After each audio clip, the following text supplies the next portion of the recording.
matin, tu donnes de l'espoir à quelqu'un. Ce matin, tu relèves un cœur qui est abattu. Ce matin, tu essuies de larmes de quelqu'un. Au nom de Jésus. Amen.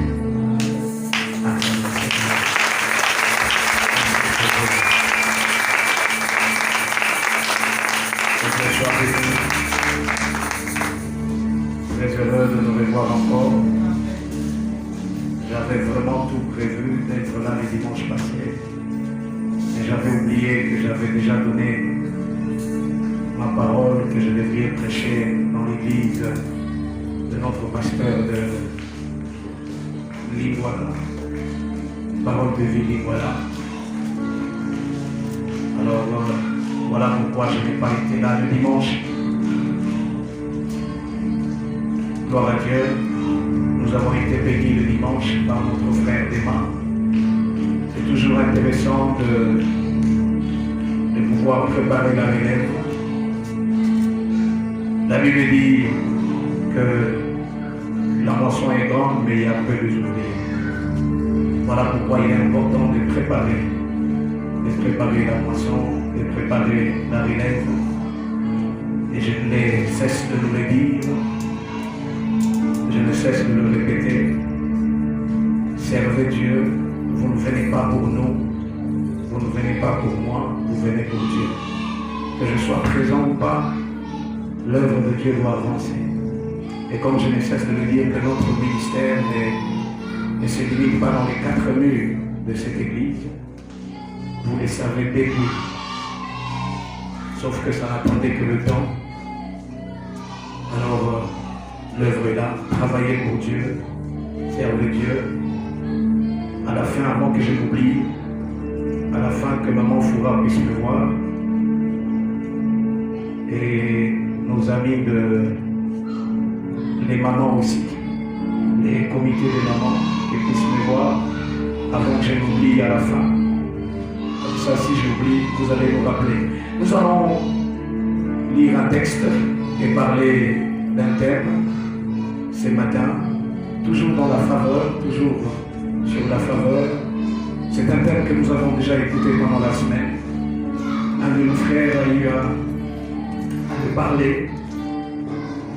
Il a eu à le développer pendant la semaine.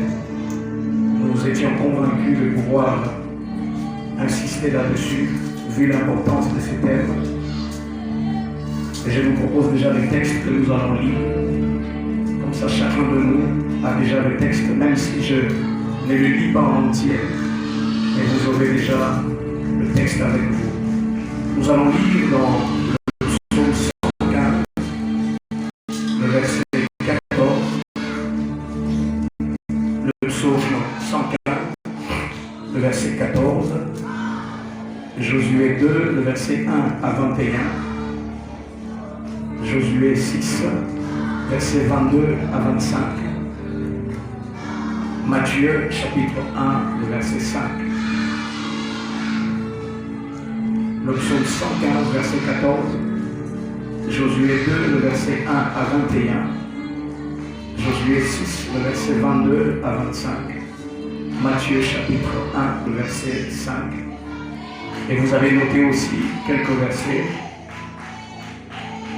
Vous avez noté quelques versets encore de plus. Jean chapitre 6.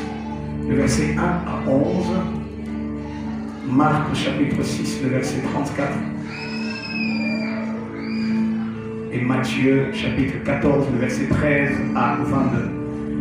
Prenez tous ces versets, et pendant que nous serons en train de développer, vous comprendrez que nous sommes en train de naviguer dans ces versets. Lorsque vous rentrez à la maison, faites comme l'église de Béret, qui avait l'habitude de pouvoir consulter les Écritures. Après une prédication, il prenait le temps de vérifier. Soyez matures dans l'œuvre de Dieu. Lorsque vous avez une prédication, vous avez une exhortation, lisez le texte, comprenez la compréhension, cela est important. Alors notez ces versets parce qu'à la maison, vous prendrez le temps de le lire. Jean 6, je disais 1 à 11, Marc 6, verset 34, Matthieu chapitre 14, verset 13 à 32. Mais nous allons lire Josué chapitre 2, de verset 1 à 21. Quelqu'un peut m'aider à le lire? C'est le seul verset que nous allons lire. Le reste, nous allons épingler de temps en temps. Josué chapitre 2.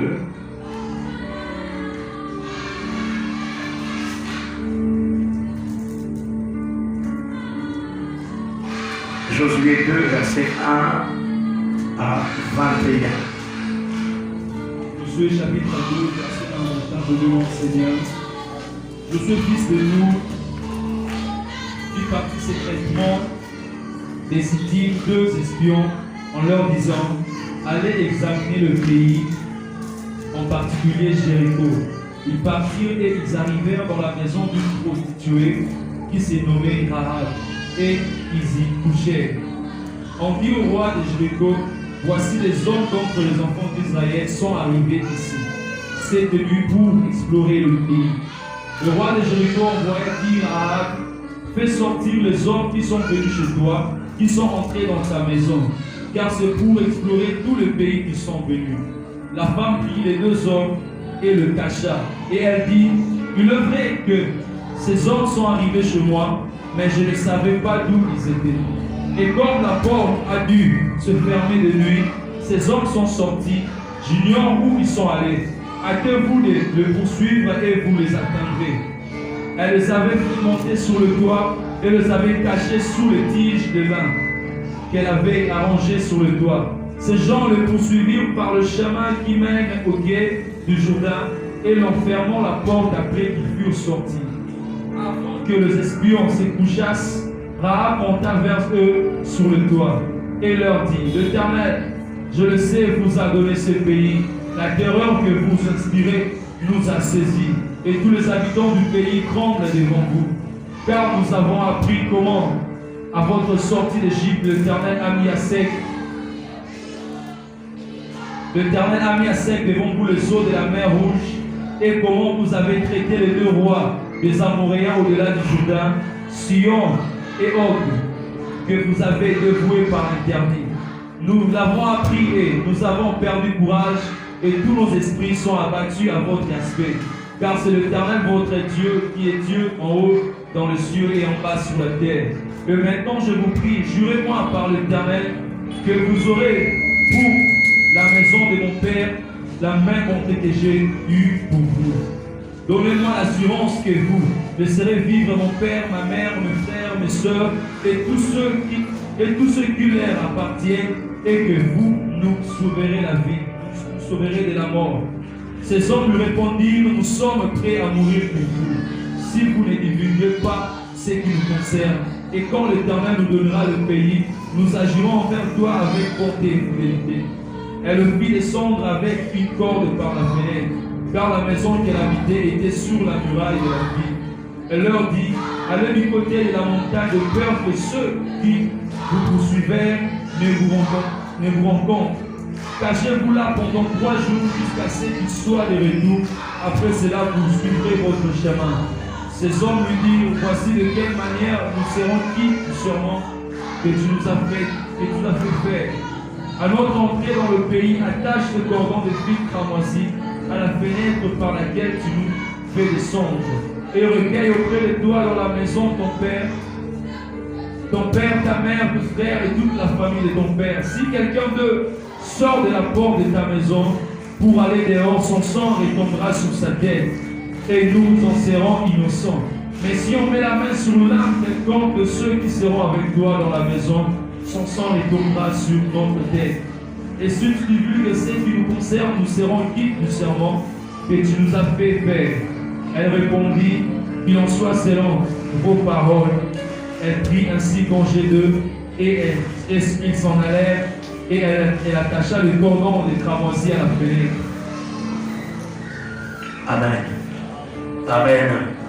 Est-ce qu'on peut aller, lisez juste 22 à 25. Allons-y. 22, vous pouvez vous asseoir. Lisez 22 à 25. Ils partirent et arrivèrent à la montagne où ils restèrent 3 jours, jusqu'à ce que ceux qui les poursuivaient fassent de retour. Ceux qui le poursuivaient le cherchèrent par tout le chemin mais ils ne les trouvèrent pas. Les deux hommes s'en retournèrent, descendirent de la montagne et passèrent le Jourdain. Ils virent auprès de Josué, fils de Nun, et lui racontèrent tout ce qui leur était arrivé. Amen. Alléluia.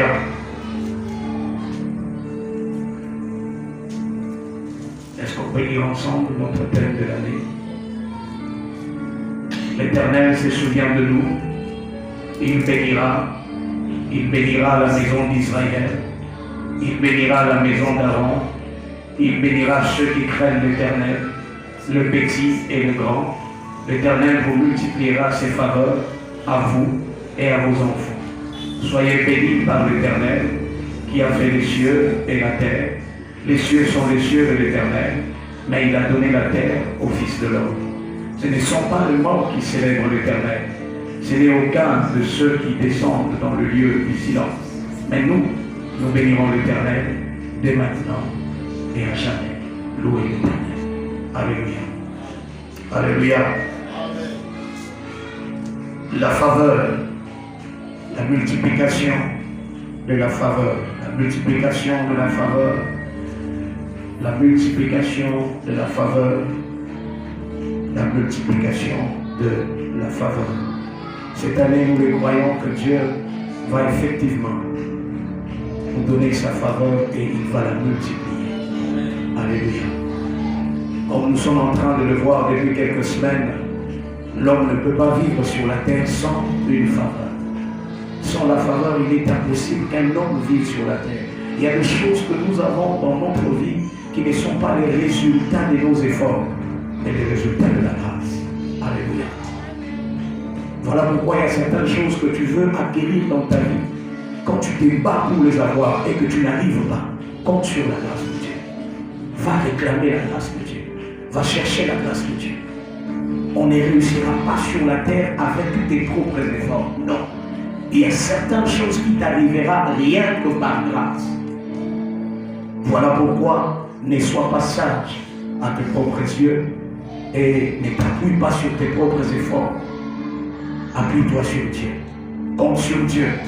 Et là, nous avons l'exemple d'une femme qui, elle, a connu la faveur, qui a bénéficié de la faveur de Dieu. Voilà pourquoi nous reprenons le même thème, qui est la faveur sur le chemin de Rahab. C'est qui Rahab, cette femme? Lorsque vous lisez la parole de Dieu, Rahab est une prostituée. La prostitution est l'un des métiers le plus ancien de l'humanité. La prostitution est l'un des métiers le plus anciens de l'humanité. Les filles de plaisir. L'un des métiers le plus anciens. Le plus ancien, je l'insiste, le plus ancien. Il y a toujours eu dans chaque génération les prostituées, les professionnels du sexe. Ces gens qui donnent leur corps pour le plaisir des uns et des autres et en contrepartie reçoivent de l'argent. C'est l'un des métiers les plus anciens. Voilà pourquoi même dans la Bible, nous voyons l'exemple de cette femme. Elle en était une. Ce n'est pas un métier que Dieu approuve. Ce n'est pas un métier que Dieu approuve, je l'insiste. Si quelqu'un a les idées de le devenir, parce que ceux qui le deviennent ne sont pas différents de nous. Probablement ceux qui deviennent des prostituées ont plusieurs raisons. D'autres c'est à cause de l'argent, d'autres les concours des circonstances, d'autres ils se retrouvent dans un pays lointain et du coup ils ne savent pas comment survivre. Alors la seule marchandise qu'ils trouvent à mettre sur le marché, c'est son corps. Je me rappelle de ma soeur, notre aînée, qui devait aller voyager. Nous n'avions personne en Europe, mais il était prévu qu'elle se déplace. Alors nous avions une cousine, une tante lointaine des manches longues. Vous savez bien en Europe, lorsque vous avez les fils de quelqu'un qui est du même village que vous, vous en profitez. Nous avons vendu une partie de la parcelle familiale pour qu'elle parte. Arrivée là en Belgique, parce que c'était le lieu de l'arrivée, quelque temps après, elle devrait traverser pour arriver à Londres. La tante Marshland, qui devrait l'accueillir, est venue la prendre de la Belgique. Et ils sont arrivés en Londres. Après 6 mois, elle était obligée de quitter la maison de cette tante. Parce qu'elle s'est rendue compte en fait que la tante a voulu l'utiliser comme un proxénète.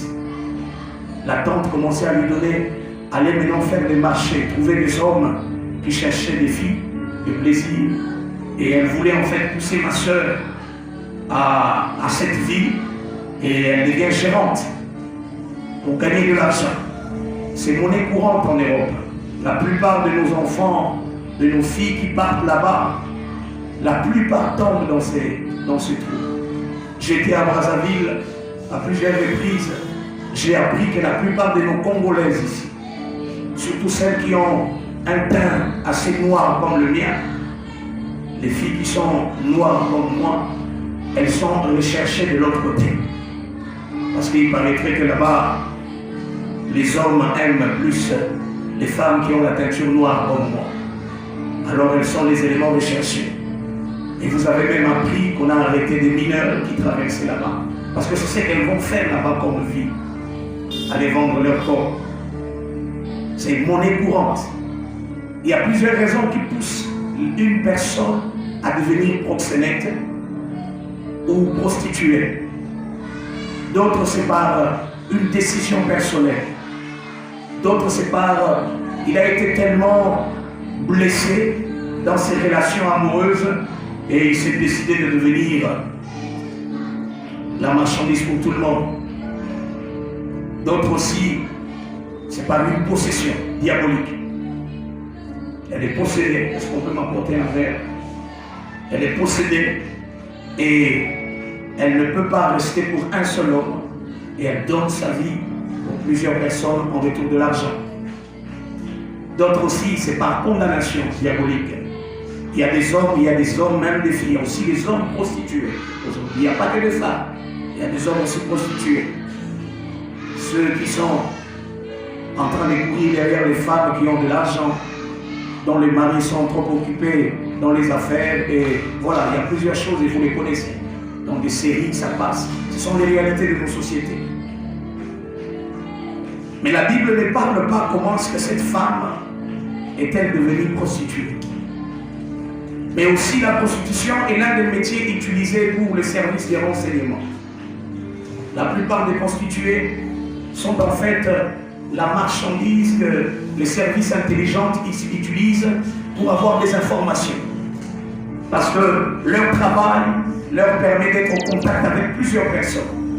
Plusieurs personnes, surtout ces gens qui sont stressés dans le travail et qui trouvent le plaisir dans les fantasmes qui en réalité n'amènent que le malheur.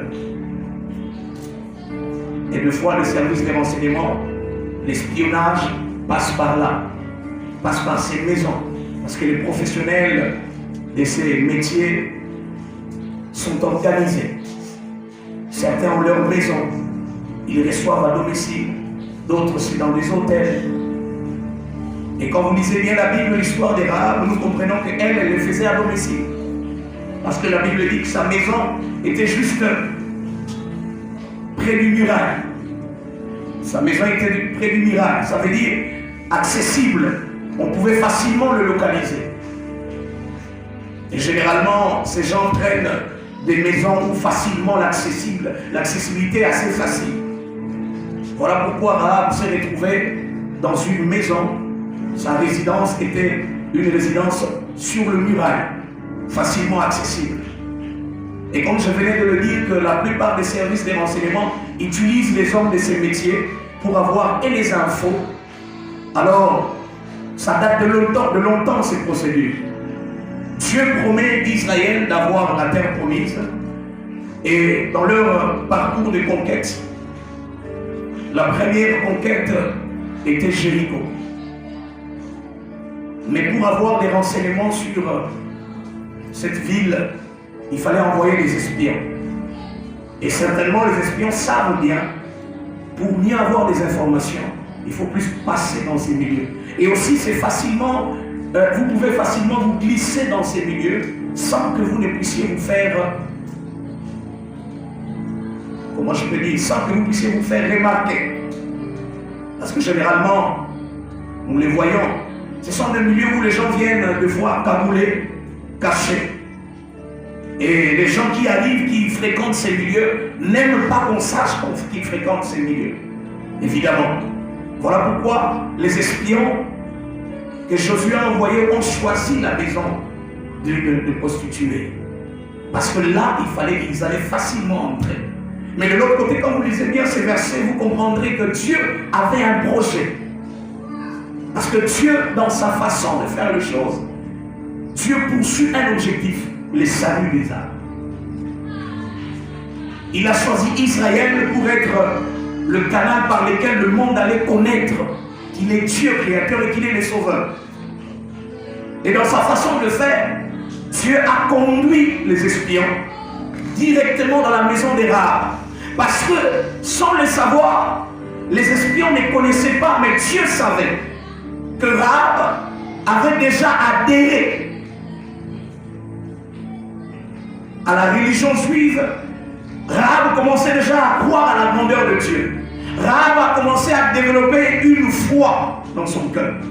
Rahab a commencé à croire au Dieu d'Israël sans que lui-même ne soit israélite.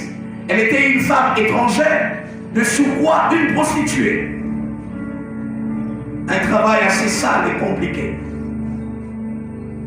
Mais dans cette saleté, dans cette vie sale, dans cette vie compliquée, elle a su voir très loin. Parce que les échos arrivaient. Israël a mis à terre l'Égypte qui était la grande puissance à ces temps. Israël a traversé à sec la mer Rouge. La renommée est partie. Tout le peuple environnant est commencé à avoir peur d'Israël. Voilà, même plus tard, vous verrez dans le livre de Nombres que Balak est allé chercher Balaam pour maudire Israël. Parce que tout le monde avait peur d'Israël, qui arrivait dans le désert et qui n'avait pas une terre. Ils viennent de quitter l'esclavage et ils cherchent une terre. Mais ces terres qu'ils allaient chercher étaient déjà occupées. Et le peuple sur ces terres occupées avait peur parce qu'ils savaient de quoi était capable Israël. Ils ont appris que le Dieu d'Israël est un Dieu puissant, est un Dieu qui opère des miracles, est un Dieu qui a frayé un chemin dans la mer Rouge, est un Dieu qui a mis à terre l'armée de Pharaon, qui a mis à terre le gouvernement égyptien. La renommée est partie. Et par crainte, cette femme a développé la foi en Dieu. Nous ne connaissons pas très clairement pourquoi elle a choisi d'être prostituée, mais nous remarquons que cette femme avait un souci pour sa famille. Cette femme avait un cœur pour aider sa famille. Probablement, quand vous lisez bien ces textes, certainement que Rahab le faisait pour soutenir son foyer. Aujourd'hui, il y a même des parents qui acceptent de recevoir de l'argent des filles, de leurs filles. D'autres poussent même leurs filles. Et si au colis, il faut mieux que la yomoko. Mais la ratine, alors qu'elle ne travaille pas. C'est déjà une façon de la pousser à aller vendre son corps. Probablement, quand vous lisez bien ce texte, vous comprendrez que Rahab faisait ce travail dans l'objectif d'aider sa famille. Parce que plus tard, Rahab demande aux espions, si vous pouvez mettre à l'abri, si vous pouvez me sauver, mais pas moi seulement, mais ma famille, mon père, ma mère et mes frères. C'est que Rahab habitait ensemble avec sa famille. Elle habitait ensemble avec sa famille. Et déjà le fait qu'elle pense à sa famille pour qu'il soit sauvé démontre déjà dans le cœur de Rahab qu'elle avait un souci pour aider sa famille. Ah oui, il y a certaines personnes qui se sont lancées dans la prostitution parce qu'il faut aider la famille. Mais je ne conseille pas. Parce que Dieu a toujours un moyen de faire quelque chose. Et je suis très sûr qu'en lisant l'histoire de Rahab, vous comprendrez qu'elle en avait marre de cette vie. Parce que sans qu'elle ne puisse adhérer à la foi juive, elle a développé lui-même la foi en Dieu. Parce qu'elle cite, elle parle aux espions. Il dit, nous avons entendu parler de votre Dieu. Nous savons que c'est l'Éternel qui est Dieu. C'était étrange de trouver la foi dans une femme prostituée. Elle veut sauver sa famille. Et probablement, elle veut aussi arrêter avec cette vie. Parce que plus tard, vous verrez qu'on n'a plus parlé des Rahab comme prostituées. Le nom est resté par localisation. Vous connaissez bien que dans ce monde, on localise les gens par leur travail. On localise les gens par les actes qu'ils ont posés. On localise les gens par un trait qui les qualifie. On peut localiser aussi les gens par les enfants qui ont fait une renommée. On peut aussi localiser les enfants par... Et on peut localiser quelqu'un par les défauts qu'il a. On peut aussi le faire. C'est la société dans laquelle nous vivons. Maman, on a... Oh, il y a mon gars là-bas. Déjà, quand on parle ainsi, c'est qu'on veut la localiser soit par sa tribu, soit par les autres. Maman, on a tekakra, maman, on a tekakra miliki. C'était comme ça. C'est ainsi que plus tard, la Bible n'a pas cessé d'appeler Rahab la prostituée. Parce qu'en fait, Rahab, on ne pouvait la localiser que par son métier. Parce qu'elle n'était même pas juive, mais elle est entrée dans l'espoir. Comment est-ce que la faveur a atteint la vie de Rahab? La faveur a atteint la vie de Rahab parce que Rahab a accepté de croire en Dieu. Déjà par lui-même, probablement par la crainte de la mort. Oui, ça arrive à chacun de nous aussi. Lorsqu'il est face à la mort, face à une maladie, de se tourner vers Dieu. Rahab commençait déjà à voir qu'ils allaient mourir. Et la seule chose à faire était de pouvoir se donner à ces dieux et demander la grâce. Rahab accueille ces hommes. Il a compris qu'ils étaient des espions. Et ces hommes ont parlé clairement à Rahab que nous sommes venus pour ça. Et Rahab leur dit, je suis prêt à vous protéger, mais à une seule condition. Voilà la sagesse. Parce que cette femme, c'est une femme d'affaires. Son capital, c'est son corps. Elle sait vendre et elle sait tirer des intérêts. Et face aux espions, la première des réactions était, si je dois vous protéger, qu'est-ce que je veux avoir? Un réflexe d'intérêt rapidement. Parce que c'était une femme qui vendait son corps. Elle était habituée à faire des affaires dont le capital était son corps. Directement, il parle aux espions. Il leur dit, je sais que votre Dieu vous a donné cette terre. Je sais que Dieu vous a donné la terre sur laquelle nous habitons. Nous savons que votre Dieu va détruire ici. Tout le monde va être détruit. Nous le savons. Et nous savons que c'est l'Éternel, votre Dieu, qui est le vrai Dieu. Nous le savons. Sachez que c'est lui qui parle de pareilles choses. Ce n'est pas un juif, une juive. Non, c'est une païenne, une prostituée. Mais qui parle de la foi en Dieu, qui parle de la grandeur de Dieu, qui parle de la façon dont Dieu opère. Et c'est ce qui a permis à cette Rahab à reçu la grâce dans sa maison. Étant prostituée, elle était disqualifiée. Étant prostituée, elle n'était pas la personne choisie. Mais à cause de sa foi, Dieu a tendu la main à cette femme. Dieu a fait en sorte que les espions viennent dans sa maison parce que Dieu avait trouvé la foi dans le cœur des Rahab. Alléluia. Parmi les éléments qui peuvent attirer la faveur dans notre vie, nous l'avons dit le dimanche en 8 avant le mariage, que parmi les éléments qui attirent la faveur, il y a la foi. Nous avons parlé du positionnement, nous avons parlé aussi de la foi. Nous avons donné l'exemple de ces travailleurs qui étaient des journaliers, dont l'un est venu le matin et les autres sont venus à 18h, et disons à la fin de la journée, mais qui ont tous reçu le même salaire. Et nous avons dit, parmi les éléments qui peuvent attirer la faveur dans notre vie, il y a la foi en Dieu. Alléluia. Alléluia. Et à chaque fois que le diable veut combattre la vie d'un enfant de Dieu, la première des choses qu'il poursuit, c'est ta foi. La chose que le diable veut menacer dans notre vie, c'est la foi en Dieu. Voilà pourquoi il fait en sorte que vous n'écoutiez pas la parole de Dieu, vous ne prêtez pas attention à la parole de Dieu, que vous puissiez négliger tout ce qui fait en sorte que votre foi grandisse en Dieu. La Bible dit plus tard dans le livre d'Hébreux que la foi vient de ce qu'on entend, et ce qu'on entend vient de la parole de Dieu. Tout homme a la foi en lui. Tout homme a la capacité de croire en quelque chose. C'est ainsi que Dieu nous a créés. On ne peut pas trouver un homme qui ne croit pas. Même un athée qui dit que moi je ne crois pas. Non, il croit en quelque chose. Il peut croire en lui. Il peut croire dans sa maman. Il peut croire au social, comme en Europe.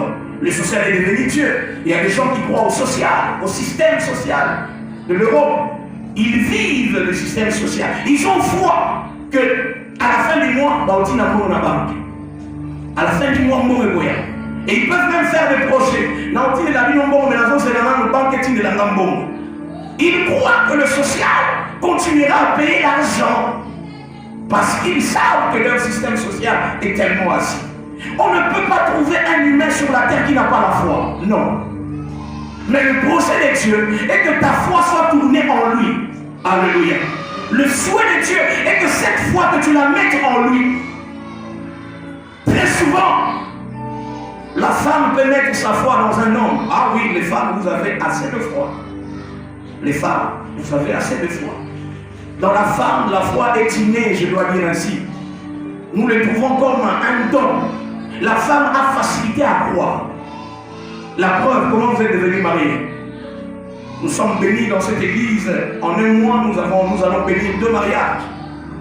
Et je pense que nous sommes déjà au 15e mariage depuis le début. 30e mariage déjà.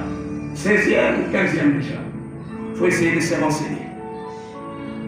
Dieu nous a bénis ces mois ici. Nous allons célébrer 2 mariages. Le même mois. Mais comment est-ce qu'une femme devient mariée? C'est parce que la femme croit. Vous êtes en train de marcher sur la rue et un homme vous appelle Tati. Il demande vos identités, il demande votre nom, il demande ceci. Après demain, il tourne autour de toi comme un coq qui tourne autour de la poule. Et puis finalement, il ouvre la bouche et il parle. Là, c'est la ranaille. Il a commis bonbon pour biscuit, c'est la ranaille. Il y a mon pays, il faut y avoir des toits, il faut pas checker. Quand un homme vient, il te dit, on a ce plan-là, il faut tourner dans un bonbon, libre, dans un bonbon, biscuit, on se plan-là, un homme doit être clair. Dans ce plan-là, on a balayé. Quand il dit, on a balayé. Quand il dit, dans ce plan-là, ça dépend. Peut-être dans ce plan-là, nous autres, on a eu quoi, ça plan-là. Peut-être c'est vrai. Et puis il faut comprendre bien quand cet homme-là vient parler. Oh non, tout ça va il faut y ça avant, il y a un zaman, non, clairement. Auto ça, on se dit ça. Donc, n'a pas été sur un zaman. Au final, tout ça, on te éviter, sur un zaman, pas en ligne, sur un zaman, pas en ligne, donc il faut être sûr, toi aussi, un homme, quand tu vas parler avec lui, il faut être sûr. Il faut être clair. Voilà pourquoi j'ai toujours dit, quand un homme va parler à une femme, il faut bien comprendre quelle est la motivation. Si c'est parce qu'il est en train de brûler, il va chercher une femme, il faut comprendre, il y a moins de quoi aussi. Mais dans tous les cas, c'était une parenthèse, dans tous les cas, la femme a la foi. Quand un homme lui dit je t'aime, je veux t'épouser, rien que ces mots-là. Je ne sais pas quelle est la femme ici qui est mariée. Quand on est venu la parler qu'on va t'épouser, on lui a donné l'argent, comme garantie. Ou l'homme lui a donné pour qu'elle prenne. Soit il n'a pas d'otéo, soit pour qu'elle prenne, soit il a l'excès de temps. Levez la main ici. La main ici. Et il a seulement parlé, oh non, je t'aime, je vais t'épouser. Quelle garantie? Il n'y a pas de garantie. Et toi aussi tu crois. Alors bien c'est là, vous va la gueule. Une année, 2 ans, d'autres ont fait 15 ans de fiançailles. Heureusement que vous n'êtes pas à l'église. Si vous êtes à l'église, moi je vais venir casser ça. Moi je vais venir casser ça. Ou soit on va vous faire marier. Vous voyez dans la couture de ma boue. Alléluia, amen. Tu as tout hier, tout ça, tu vas ici, non, tu as yeux à ta bague, tu as dit, non, pas parler. Ok. Eh bien oui. Parce que tu ne peux pas faire attendre une femme comme son famille et puis on s'appelle jaloux. Si vous ne pouvez pas on a très jaloux. Il suivait pour moi qui t'a appelé. Toi, c'était rien. Même s'il appelle, la fille est occupée. Tu t'occupes avec qui? Si s'il ouvre son téléphone et qu'à 22h, la fille est encore en ligne, tu étais en ligne avec qui? Tu étais en ligne avec qui? Ça devient tout un problème. Papa, on peut ça qui garantit. Pourquoi on a mis la vie à mon abattu jusque-là? Il n'y a aucune garantie. Mais ce qui est curieux, la femme croit. Hein? Et même quand on lui dit, est-ce qu'il Alex, il y a même ceux qui ont pris. Alors bien, on la poisson pour vous opérer du ballon. Quelle foi! Nous allons voir, nous sommes mis bien, nous sommes mis d'accord, nous sommes oh, est-ce que tu vois Alex? 4 ans, 5 ans, il n'y a toujours rien. Mais la femme continue à croire. C'est qui est encore pire lorsque l'homme voyage. Ayachi Litoi, à Kangiboué, le les emmènent à bonne année, au cas déjà Singa. Oh non, la ligne, on n'a pas là, mais il faut voyager dans le Bambon. Ah! Il y a qui n'ont pas, ce qu'on joue, oui, on joue à la pied. Ce qu'on met, bah, Singa, la Kenda. Aucune sœur n'a dit à moi ici. Vous voyez qu'elles ont beaucoup de foi. Hein? Elle croit qu'il va revenir, il va m'épouser. Je crois. Quelle foi? Je parle avec une sœur. Un homme était en train à se payer dans le bali. À lui, parce qu'il faut caca au bal dans la loba. Parce que tout le monde est dans le bas. Est-ce qu'il t'aime d'abord? Il dit, pasteur, c'est vraiment l'homme Pierre. Il a tout médité parce qu'il est au bon de la foi là-bas. Et j'ai dit à cette fille, bon, je veux me fier à ta foi. Comme tu crois, on va prier. Ah oui, il y a certains qui ont des intuitions comme ça. Et puis c'est curieux, vous les femmes, là, vous avez vraiment la foi et une, comment on appelle ça? Une intuition ou comment on appelle ça encore? C'est un réflexe spirituel. Un don spirituel qu'on ne sait pas donner nom. Une femme peut regarder et dire, garçon à Olinganda. 2 ans avant, à lui je viens voir un garçon à Olinganda. 2 ans après, les garçons viennent ici. Mais ça c'est un don de prophétie. Ça c'est vraiment un don de prophétie très fort. Rien que par les regards, une femme peut dire, cet homme-là est en train de me désirer. Oh, vous avez beaucoup de foi. Pire encore, les femmes mariées. Rien qu'à regarder une soeur qui sur qui la c'est plana, Ton ami, elle ne sait pas. Elle ne donne pas d'explication. Elle n'a pas d'explication. Tout à la raté. Quel don spirituel. Déjà dans la femme, on remarque ces réflexes-là. Une femme peut rester 15 ans, 10 ans, attendre un homme qui lui a seulement dit, je veux t'épouser. Et elle croit que ça va arriver. Et elle croit que cet homme viendra. Et elle se dispose. Un autre vient, un autre vient, et alors, on a sorti la balle pour y son balle. Il y a une femme qui a déjà dit ça à son mari. Il y a la ligne aux armes de l'autre. La bonne balle est pour quelle foi? Comment tu savais que qu'est-ce qui te faisait voir vraiment que cet homme-là, il est cacao, oh, suscité. Déjà dans la femme, il y a la foi. Et c'est ce qui s'est passé avec Rahab. Elle a développé cette foi facilement. Elle a cru en Dieu facilement. Parce que la femme, c'est l'oreille. Voilà pourquoi je suis en train d'insister que la femme a la facilité de croire à quelque chose. C'est ainsi que Rahab a cru en Dieu alors qu'elle était prostituée. Il n'y avait pas encore de la spiritualité en elle. C'était peut-être la crainte de la mort. Mais comme la femme a la facilité à croire, elle a entendu ce qui s'est passé. Elle a cru que Dieu, l'Éternel, le Dieu d'Israël, est le vrai Dieu. Et lorsqu'il parle aux espions, alors les espions disent, nous sommes prêts à mourir pour t'aider, mais à condition que toi aussi, tu nous aides.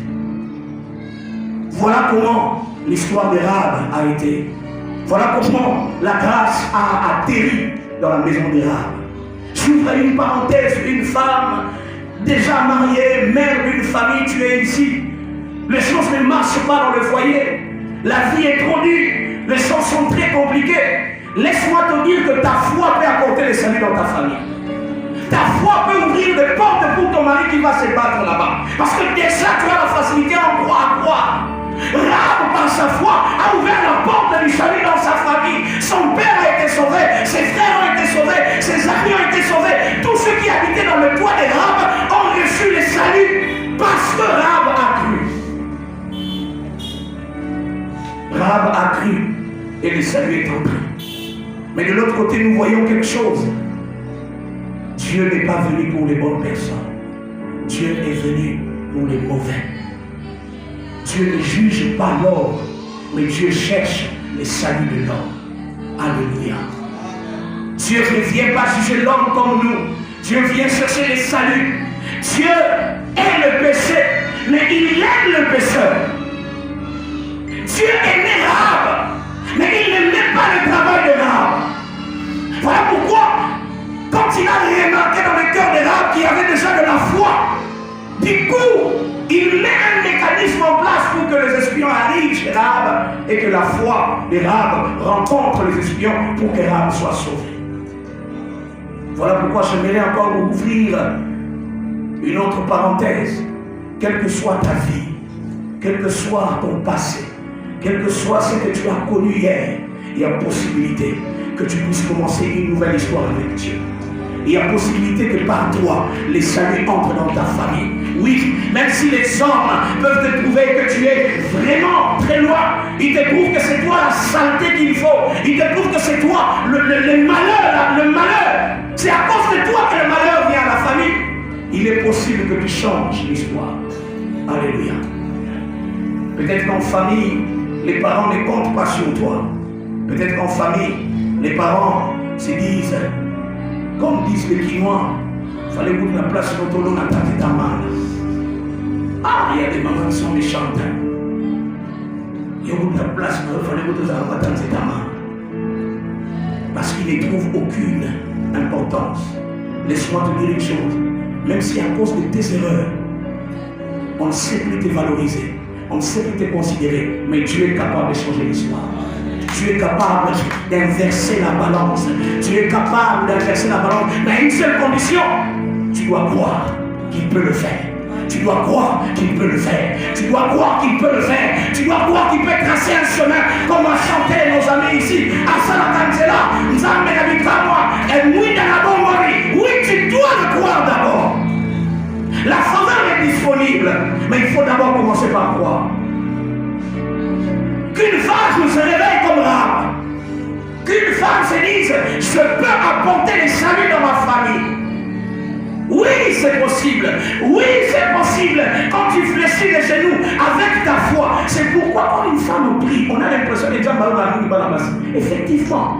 Parce que les femmes, quand ils prient sur leur cœur, ils croient facilement. Et ils croient que Dieu peut faire. Imaginez une prostituée, mais qui croit que Dieu est Dieu. Et toi, qui as déjà écouté la parole, et toi qui viens à l'église à chaque moment, pourquoi ce changement? Parce que quelque part, tu n'utilises pas le talent, le don que tu as. J'aimerais qu'une femme mette sa foi en action. Qu'une femme se décide après le culte d'aujourd'hui, je mets ma foi en action. De la même façon que Rahab a amené le salut dans sa famille, moi aussi, je crois que ce même Dieu peut apporter le salut dans ma famille. Or, le salut en grec veut dire sozo. Quand on parle de sozo, on voit la bénédiction, on voit la guérison, on voit la délivrance, on voit l'épanouissement, on voit une délivrance intégrale. Le salut, ça ne veut pas dire seulement être sauvé dans l'esprit. Non, le salut en grec parle de plusieurs réalités. La bénédiction matérielle, la bénédiction financière, la bénédiction psychologique. Vous avez la paix dans le cœur. Tout ça, c'est la paix. Tout ça, c'est le salut. Voilà pourquoi quand Rahab a introduit le salut dans sa famille a été sauvée. Puis encore, vous verrez plus loin. La Bible dit ceci. Pour qu'on puisse reconnaître ta maison, laisse un fil de cramoisi. Ça veut dire un fil rouge. Les commentateurs théologiques disent le fil rouge était déjà un précurseur, que c'est par le sang de Jésus que nous pouvons être sauvés. Alléluia. C'est par le sang de Jésus que nous pouvons être sauvés. En d'autres termes, Rahab qui était un pécheur, une pécheresse, Rahab qui n'était pas juive, elle était païenne comme nous aujourd'hui. Déjà par Rahab, dans l'Ancien Testament, le salut de Rahab était en train de donner une précaution déjà que plus tard, il y aurait des païens qui s'appelleraient David Mayolo. Il ne sera pas juif, il sera je ne sais de quel point que c'était le nom, mais il va croire en Dieu et le salut peut entrer dans sa famille. Déjà dans la vie de Rahab, nous voyons que Dieu vient pour sauver les nations. Dans la vie de Rahab, nous voyons que le salut va plus loin qu'en Israël. Le salut va plus loin en Israël. Le salut atteint les païens. Oui, oui, le salut atteint les païens. Même si ta famille est pleine de sorciers, tu peux ouvrir la porte de la guérison et de la bénédiction. Oui, il est possible par ta foi. J'ai fait une expérience cette semaine qui a renforcé ma foi. Une expérience qui a motivé ma vie chrétienne. Une expérience qui a encore fait convaincre que je suis appelé par Dieu. J'ai passé 3 jours de retraite dans une famille. C'était arrivé comment? Le papa de la maison a construit une maison en étage. Et là au-dessus, il a construit une maison de 4 mètres sur 5. Il avait tellement embelli cette maison. La chambre au-dessus. Il met même une toilette, une douche,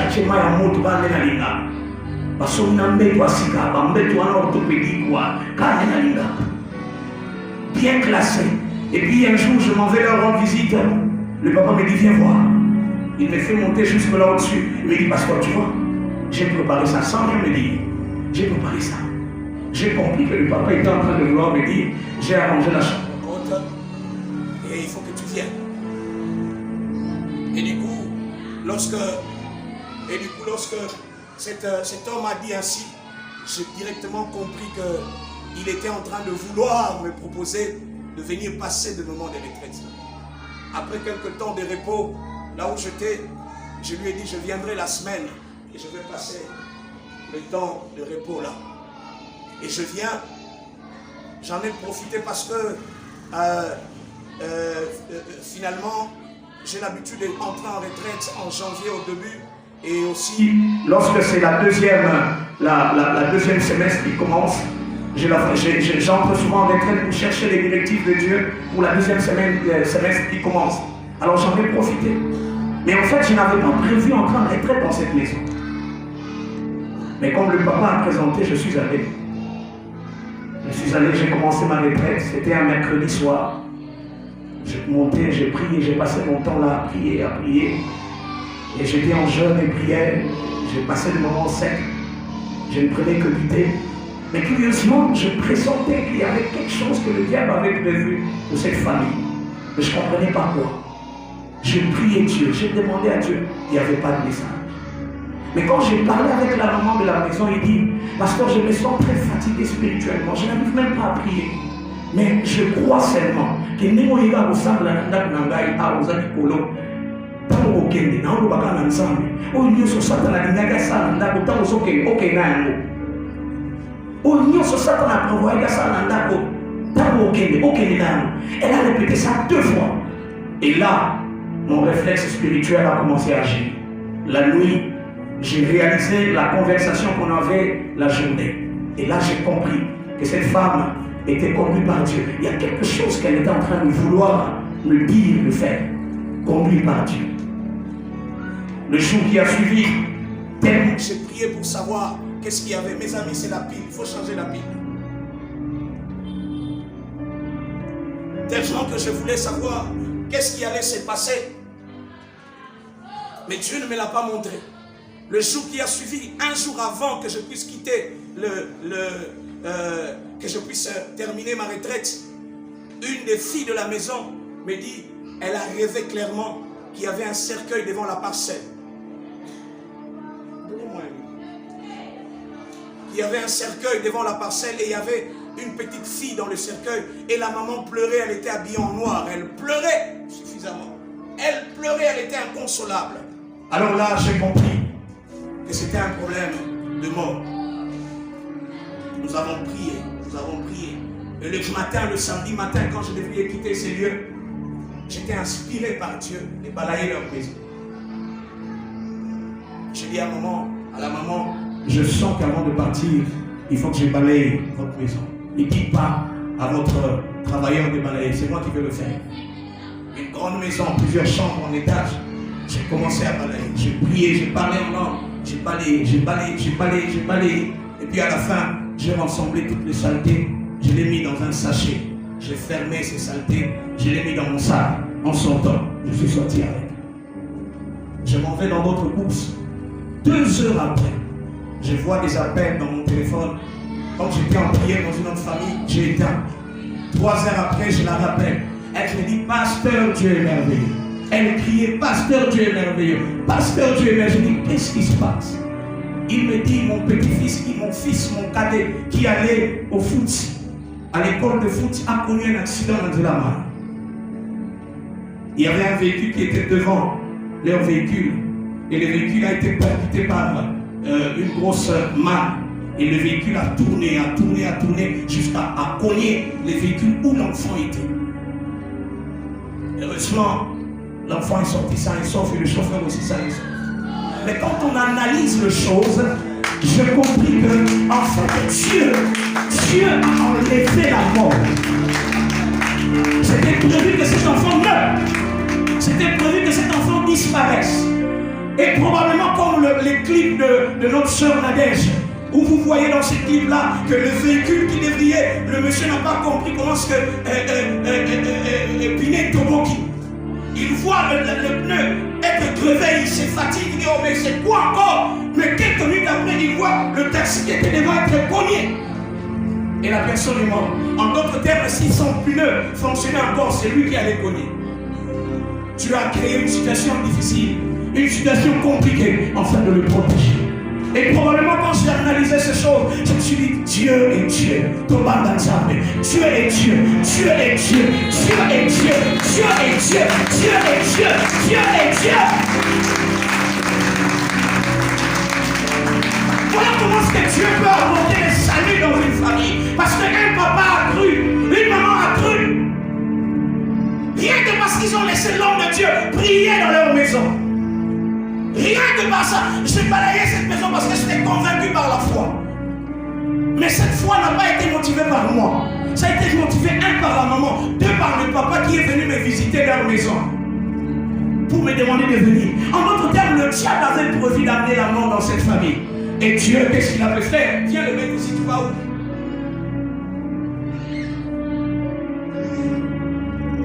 Et Dieu a fait en sorte qu'il précède les malheurs. Mais comment? Parce que un homme a cru. Alléluia. Alléluia. Voilà pourquoi j'insiste. Il y a une femme qui peut croire et apporter les saluts dans sa femme. Oui. Et si peut-être que l'homme ne croyait pas, pour les hommes qui avaient l'habitude de beaucoup réfléchir, trop de réflexions, au-delà du physique, il y a le spirituel. Il y a un Dieu qui protège. Il y a un Dieu qui peut apporter les saluts dans votre famille et épargner votre vie. Alléluia. J'ai vu cette famille qui a raté la mort. Les malheurs ont été épargnés. Pourquoi? À cause de la foi. L'homme a cru, la femme a cru. Alors qu'elle était fatiguée, faible. Elle était fatiguée, faible. Mais l'acte qu'ils ont posé était un acte de foi. Et Dieu a protégé. Rahab a fait la même chose. La mort qui s'annonçait dans sa famille. La mort qui allait venir. Mais il s'est dit, moi je crois, je négocie avec ces espions. Et les espions leur disent, mais cet habit rouge, en cramoisi pour dire, le sang de Jésus nous protège. Ce matin, que quelqu'un invoque le sang de Jésus pour sa famille. Ce matin, que quelqu'un invoque le sang de Jésus pour ses enfants. Ce matin, que quelqu'un invoque le sang de Jésus pour son père, pour sa mère, pour ses frères. Oui, parce que le sang de Jésus nous protège. Oui, par le sang de Jésus, par la foi, à l'acte de la croix de Golgotha, nous croyons que le salut est entré dans ma famille. J'ai quitté ma maison. Je n'avais même pas annoncé à ma femme que j'allais en retraite. Je lui ai seulement envoyé le message pour lui dire Je suis en retraite quelque part, le chauffeur sait là où je suis. Je suis sûr qu'elle s'est inquiétée. Elle a fait les chichis comme elle fait les chichis. Mais c'est qu'elle oublie aussi de temps en temps. Elle n'oublie pas, mais c'est difficile à accepter. Je suis un homme de Dieu. Alléluia. Et un homme de Dieu, ce n'est pas un homme qui vous appartient. Un homme de Dieu appartient à Dieu. Il y a des fois, Dieu peut vous amener quelque part pour faire quelque chose. Je ne peux pas tout expliquer parce que peut-être moi-même, je n'ai pas l'explication. J'allais dans cette famille, je n'avais pas l'explication claire. Mais je sentais que je devrais aller. Or, je suis allé apporter les saluts dans cette famille. Si seulement je me disais, hey, ma femme va faire les chichis, je reste à la maison, j'allais pleurer avec cette famille. Et là, je parle aux serviteurs qui sont ici. Faites attention aux femmes que vous allez épouser. Faites attention à ce que vous allez faire comme choix. Ce n'est pas facile d'être la femme d'un homme de Dieu. Voilà pourquoi il faut le préparer. J'ai toujours dit que ma femme, malheureusement, elle ne m'a pas aimé comme pasteur. J'étais un informaticien. C'est souvent ça, les nœuds du problème que nous avons. Quand il faut qu'elle comprenne que je suis en même temps pasteur, en même temps l'homme qui lui fait des bises, en même temps l'homme, je suis en même temps l'homme de Dieu, en même temps l'homme qui a fait des enfants avec lui. C'est souvent ça. Quand une femme comprend ça, une femme d'un homme de Dieu comprend que le mari que j'ai est un homme de Dieu, cet homme va monter encore plus loin. Gloire à Dieu, elle comprend. Elle fait de son mieux pour comprendre. Mais des fois, c'est dur et difficile. Et je sais que c'est dur et difficile. Mais qu'est-ce que je peux faire? Des fois, je lui dis, bon, son assemblée était tournée avec lui. Son agébolugate, Nabugawa, c'est dans la prière. Mais c'est ce que je veux dire à quelqu'un. Ce matin, il est possible par ta foi d'apporter le salut. Il est possible. Et si tu es serviteur de Dieu, toi qui peux amener les salut quelque part, sois connecté à Dieu. Aie le réflexe spirituel comme Rahab. Aie la sensibilité spirituelle. Imaginez si je disais, je viens de passer déjà 3 jours au repos. J'étais loin de la famille. Je rentre, je n'ai fait que 3 ou 2 jours à la maison. Et le lundi, je m'envole encore. Je pars encore en retrait dans une famille. Sans annoncer, sans parler clairement où je vais et qu'est-ce que je veux faire. Moi-même, je n'avais pas l'explication, mais j'avais le réflexe spirituel et je sentais que je devrais partir, je devrais aller là-bas. Comment? Je ne sais pas. Voilà pourquoi je prie que les serviteurs de cette église soient des serviteurs connectés à Dieu, branchés à Dieu, pour apporter le salut dans les familles. Nous allons sauver plusieurs familles. Nous éviterons la mort dans cette église. Nous éviterons la mort. Au lieu d'être dans des histoires inutiles, soyons connectés à Dieu. Nous allons sauver les filles. Comme Rahab, on va sauver les filles. Comme Rahab, on va apporter les vies et les saluts. Que les serviteurs soient connectés à Dieu. Je sais que c'est dur et difficile. Il y a des fois des sacrifices que nous faisons.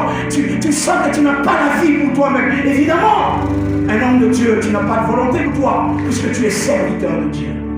Oui, je me suis seulement dit, Seigneur, comment tu peux faire en sorte que je sois le canal par lequel la mort est partie de cette famille? Quand j'ai balayé, j'ai pris ces saletés, j'ai parlé en langue sans comprendre quoi. Jusque quand j'ai balayé la maison, je ne comprenais pas pourquoi je fais ça.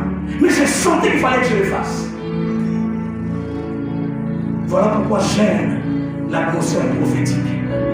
J'aime l'atmosphère prophétique. Oui, j'aime cette atmosphère. L'atmosphère prophétique peut apporter, par peu, apporte les saluts. Rahab n'a pas vu les saluts, mais elle a cru. Elle avait le réflexe prophétique. Le Dieu est un Dieu puissant. Je sais qu'il apportera les saluts. Elle ne savait pas pourquoi est-ce qu'elle a cru en Dieu. Mais Dieu savait. Parce que plus tard, Rahab est devenue l'ancêtre de Jésus. Elle ne savait pas qu'en elle, Dieu avait un projet. Dieu avait un projet sur Rahab, mais le diable a dévancé. Il a voulu détruire la vie de Rahab, a comme si elle prostituée. Pourtant, la destinée de Rahab était qu'il soit ancêtre de Jésus. Mais le diable est venu, il a voulu écarter Rahab. Oh, j'aime le prophétique. Cette atmosphère était tellement forte dans la vie de Rahab que Rahab n'a pas compris pourquoi est-ce qu'elle devrait négocier avec les espions. Quand vous lisez ces versets, vous comprendrez que Rahab est en train de se connecter à Dieu d'Israël. Il disait, je sais, je suis une païenne, je sais, je ne suis pas digne d'être appelé fille de Dieu d'Israël, mais je crois que vous pouvez m'aider à être sauvé. Moi, je ne suis pas digne, je suis une prostituée, mais je crois que vous pouvez m'aider. Parce que que vous êtes de cette alliance. Et je crois que vous pouvez apporter les saluts dans ma famille. Quelle connexion! Dans la vie des rares, nous voyons la connexion divine avec les hommes de Dieu. Les espions représentaient les hommes de Dieu. Parce qu'ils étaient des hommes loin, des hommes choisis, des hommes qui étaient allés pour accomplir la promesse de Dieu. Quelle était la promesse de Dieu? Que Israël prend Canaan. La prophétie devait s'accomplir. Canaan devrait revenir entre les mains d'Israël. Mais comment? C'est Rahab qui a ouvert la porte à la prophétie. C'est Rahab qui a connecté Israël à la prophétie biblique, afin que Jéricho tombe entre les mains d'Israël. Quelle connexion prophétique et biblique. Plus tard, nous remarquons que Rahab a été l'ancêtre. Elle est citée parmi les ancêtres de Jésus. Quelle grâce! Elle n'est pas israélite, mais parce qu'elle a cru au Dieu d'Israël, elle a été comptée parmi la lignée d'Israël. Je peux te dire, même si la famille dans laquelle tu viens est une famille détruite, une famille pleine de sorcellerie, une famille condamnée, une famille de la maladie, mais si toi tu crois, tu peux quitter ta famille. Rahab a quitté sa famille. Rahab a quitté sa famille native. Il s'est connecté à la famille de Dieu. Il a dit famille Naouti et la famille à malédiction.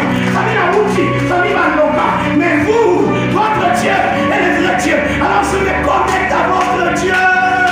Je me connecte à votre Dieu. Je sais qu'il est le vrai Dieu.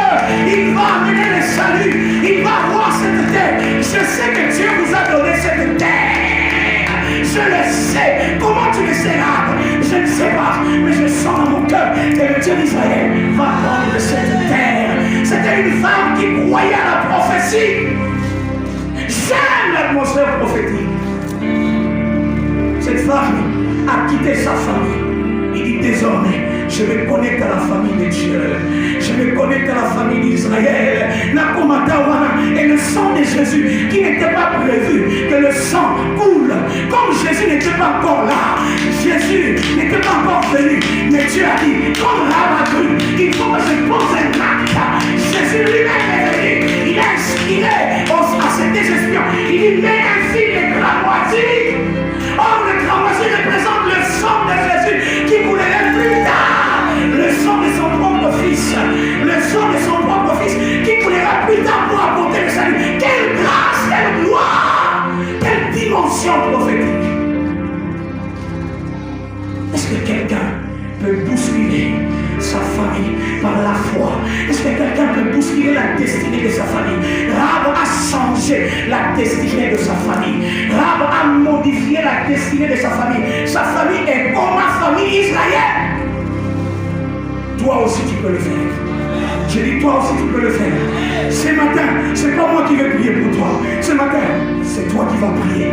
Ce matin, c'est toi qui vas développer ta foi. Ce matin, c'est toi qui vas réveiller ta foi. Ce matin, c'est toi qui vas transmettre ta foi. Et va dire, Naza la famille à Bakabolongi, famille Bachachi Barou, mais Lélo, Nalobi, Nakoti la famille à Yesu.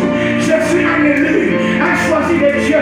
Comme la Bible le dit, la Bible dit clairement, il a racheté les hommes de tout peuple, de toute tribu, de toute race. Et il a fait d'eux un royaume de sacrificateurs. Si Rahab a cru sans voir la croix, toi, tu peux mieux voir parce que tu vois la croix devant toi. Toi, tu peux bien voir la croix devant toi. Oui, toi, tu peux bien voir la croix. Mais attention, Rahab n'est pas resté prostitué. Rahab a été changé. Il a été converti. Quand vous vous connectez à Dieu, vous cessez d'être ce que vous étiez. Vous devenez ce que Dieu veut que vous soyez. Rahab n'est plus rentré dans cette maison de la prostitution. Rahab n'est plus revenu comme prostituée. Et son nom a été attaché à lui par témoignage. À chaque fois qu'on dira Rahab la prostituée, on se rappellera comment est-ce que Rahab a apporté le salut dans sa famille, comment est-ce que Rahab est devenu l'ancêtre de Jésus, comment est-ce que Rahab a ouvert la porte à la promesse de Dieu pour que cela s'accomplisse. Mais Rahab n'était plus prostituée. Voilà pourquoi arrête ta vie. Si tu as une vie qui ne glorifie pas Dieu, arrête-le et change ta vie. Alléluia.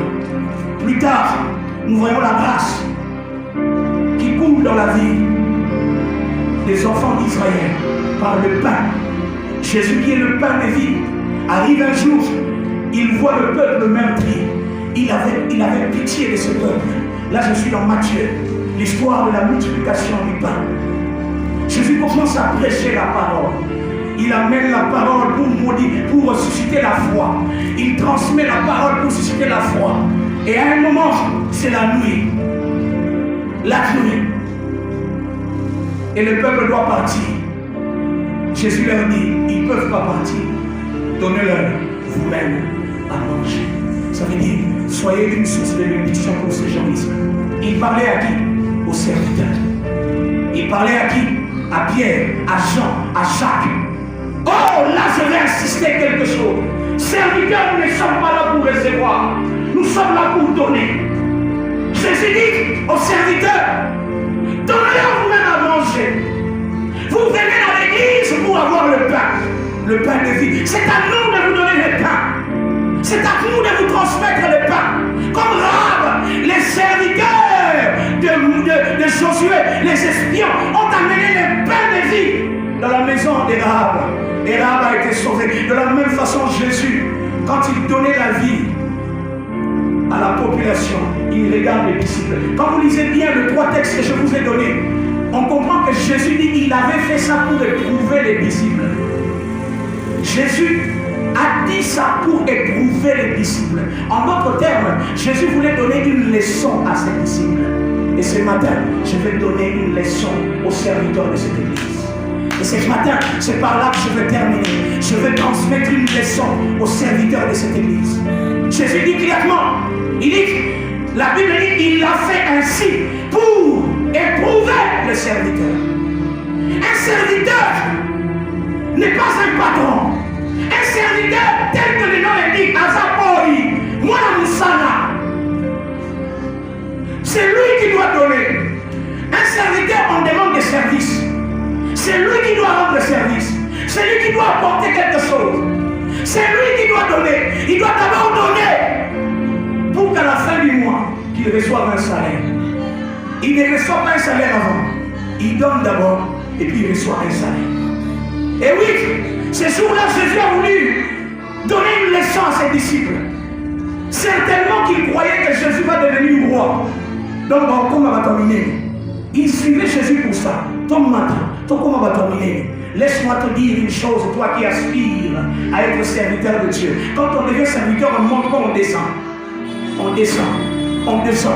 C'est ton service qui te fera connu, qui te fera connaître. Et même si tu es connu par le service, ce n'est pas toi, c'est quelqu'un qui t'envoie. Ce n'est pas moi. Quand je pars à gauche à droite, ce n'est pas moi. Je ne pars pas à mon nom. Je pars au nom de celui qui m'envoie. Parce que je suis serviteur. Je pars donner. Je pars donner. Je pars donner. Des fois même malade, je prends des médicaments. Je me dis, je ne peux pas refuser de partir. Je vais aller donner. Parce que je suis serviteur. Jésus avait compris la motivation des serviteurs. Et il n'était pas prêt à donner mais à recevoir. Alors il leur dit, vous-même, donnez-leur à manger. Et lorsqu'il dit, donnez-leur à manger vous-même, les disciples disent une chose, on n'a rien. On n'a rien. Il dit, qu'est-ce que vous avez? Parce que Dieu sait qu'il ne peut pas avoir un rien sur la terre. Il y a toujours quelque chose. Je ouvrirai une parenthèse pour terminer. Ne dis pas que tu n'as rien. Il y a quelque chose. C'est peut-être toi qui ne sais pas le considérer. On a un côté à Nagate. On a un côté à Nagate. Non, tu peux le faire. Tu peux le faire. Tu peux le faire. Il y a quelque chose quelque part. Il y a quelque chose. Oui. Si tu as fait 3 ans dans cette église, prépare-toi à donner. Si tu as fait 4 ans dans cette église, prépare-toi à donner. Si tu as fait 5 ans dans cette église, prépare-toi à donner. N'attends plus recevoir. Donc, voilà pourquoi prépare les prédications, prépare les exhortations, va prier en famille, va visiter les familles pour prier et non pas pour la retourne. Un serviteur n'apporte pas la retourne, il apporte la vie de Dieu. Si tu as fait 3 ans, 4 ans à l'église, que tu sois femme ou homme, sache que tu es déjà serviteur. Tu dois donner. Tu dois donner. Quand je ne suis pas là, je n'ai pas à donner. Je pardonne. Je ne parle pas recevoir. C'est après que je reçois. Il y a des fois vous allez prier dans une famille. Ou un empire à carburé zati. Et clignoter déjà dans les rouges. Gloire à Dieu. Hier c'était transport exalté. Le comme carburé exalté. Dieu est grand. Dieu est grand. Dieu est grand. Dieu est grand. Dieu est grand. Dieu est grand. Tu pries et puis tu t'en vas calmement. Mais après, tu vois une porte s'ouvrir. Parce que tu as donné quelque part. Et les disciples ont regardé. Il y avait un petit enfant qui faisait ce business. Il y a toujours des vendeurs à l'église. Hein? Là où les gens vont chercher le pain, lui il ne voit pas l'église comme le lieu où il faut avoir recevoir la prédication. Il y a mon aussi la chida. Ah, t'es la bilamba dans l'église. Ah, t'es la batoua, la veste. Ah, t'es la batoua, la mituka. Il y a vraiment la place à coupe. Il n'y a pas, c'est pas un problème. C'est pas un problème. Et le petit là vendait ses pains. Avec un business line. Ateki. Et tu regardes ma famille balai. Na poisson. Poachamwe. Achamwe. Le petit là. Qu'est-ce que tu as là? Donne ça. Et je suis sûr qu'on n'avait pas encore payé. Je suis sûr parce que Gila devait discuter. Gila qui avait l'argent devait discuter. Oh, ils ont appelé là. Parce que déjà ils avaient un problème. Même si nous achetons, comment 5000 personnes vont manger? Donc comment vous allez ici par la beauté? Mais Dieu, la Bible dit Jésus voulait les éprouver. Qu'il est possible, là où il y a l'impossibilité, que Dieu crée un chemin. Que Dieu trace un chemin. Oui, que Dieu trace un chemin. Il voulait enseigner à ses disciples. Il n'y a rien qui est impossible à Dieu. Il voulait les enseigner.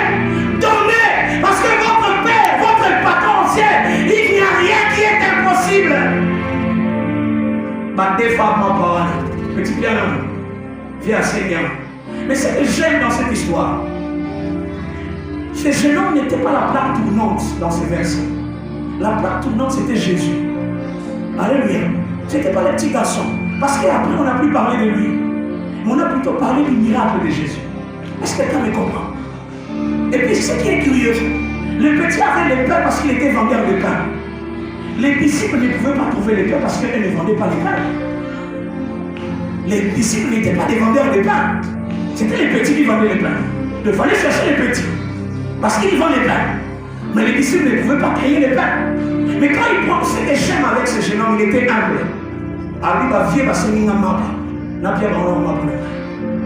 Vous savez quoi? Tu es jeune ici, tu as un talent, tu as un don. Mets ça à la disposition des aînés qui te contrôlent. Mets ça à la disposition des aînés qui te contrôlent. Beaucoup de jeunes se perdent aujourd'hui. Parler en langue, un don prophétique, n'a pas mis ministère. Prends les pains que tu as, dépose-les entre les mains des anciens qui te disent ce qu'il faut faire avec. Ce n'est pas les petits qui ont partagé le pain, mais c'est les disciples qui ont partagé le pain. Parce que c'était les disciples qui étaient établis. Même si tu as le pain, donne ton pain à ceux qui sont établis. Prends ton pain, donne-le à ceux qui sont établis. Donne le pain à ceux qui sont établis. C'est eux qui vont distribuer. Mais à la fin, ils ne vont pas partir avec les miettes. C'est toi qui vas les récupérer. Petit on a ça dans le business. À péta, Nancy a pris la fourra pour la gérer. Pourquoi? Il a été humble. Il a pris le pain. Il a donné aux disciples. Prenez. Petit mapanayo. Au-dessus de ma fille, pas sur mapanayo. Oui, oui. Quand tu donnes un programme, va prier, va prêcher. Va prier quelque part. Pour le baptême, va utiliser dans l'église. Prends ton pain, donne-le. Là où nous sommes, c'est parce que nous avons appris à donner le pain à serviteur. Nous avons pris nos pains. Nous avons mis ça à la disposition des aînés. Plus tard, nous aussi, nous sommes devenus aînés.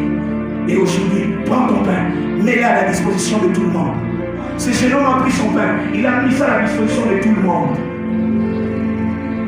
Probablement, il n'avait pas encore reçu l'argent. Mais quand Jésus a pris ce pain, le don de cet enfant a été exposé entre les mains de Dieu. Ce n'est pas l'enfant qui expose son don à Dieu. C'est Jésus qui prend le don et qui l'expose à Dieu. Et quand Jésus le prend, quand il te le donne, ça se multiplie. Fais attention, jeune homme. Fais attention, frère, toi qui as reçu un don. Mets-le entre les mains de Jésus. Donne-le entre les mains de Jésus. C'est Jésus qui utilise les les dons, c'est pas toi. Quand Jésus a pris ses dons, il a levé les mains. Il dit, Père, je te bénis parce que tu m'exauces toujours. Le pain a commencé à se multiplier. Quand vous lisez tous les versets que je vous ai donnés, c'est le même texte, mais avec beaucoup de richesses. À la fin, la Bible dit les gens ont mangé et il est resté d'autres pains. D'autres versions disent qu'il est resté plusieurs pains. C'est le petit à récupérer ma mapa tout. La fonction n'a passé. Mapa yangoyo. Aïe na mapa mi balé. Mais pour apprécier, après on a eu bela baloteka. Parce que les disciples n'avaient rien à faire avec les pains. C'était pour le peuple. Je termine là pour dire, fais attention, frères, sœurs, serviteurs, dans cette église. Tous ces gens qui viennent ici les dimanches viennent pour recevoir le pain que Dieu a déposé entre nos mains. Dépose le pain pour l'église, parole du salut qui voit. Que les fidèles consomment ton pain et Dieu va te donner au centuple. Tout ce que tu sais, tu les récupéreras. Cet enseignement nous fait donner que tout ce que tu sais, tu finiras par l'avoir au centuple. Au centuple. Cet enfant a donné son pain. Mais quand la grâce est là, la multiplication surnaturelle. Dieu a multiplié son don surnaturel. Ce matin, lève-toi. Amène la famille. Amène les saluts dans ta famille. Mais aussi, sois celui qui donne pour recevoir plus par la multiplication. Les serviteurs, ce n'est pas seulement ceux qui sont là. Toi aussi, tu es serviteur. Papa, tu es serviteur dans ta famille. Tu es serviteur, maman, pour ton mari. Va donner quelque chose. Donne à ton mari. Donne-lui la parole que tu viens de recevoir. Amène la prière. Et Dieu te donnera au centime. Intercède pour les autres. Lèvons-nous. Nous allons prier.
Réveille mes réflexes spirituels. Réveille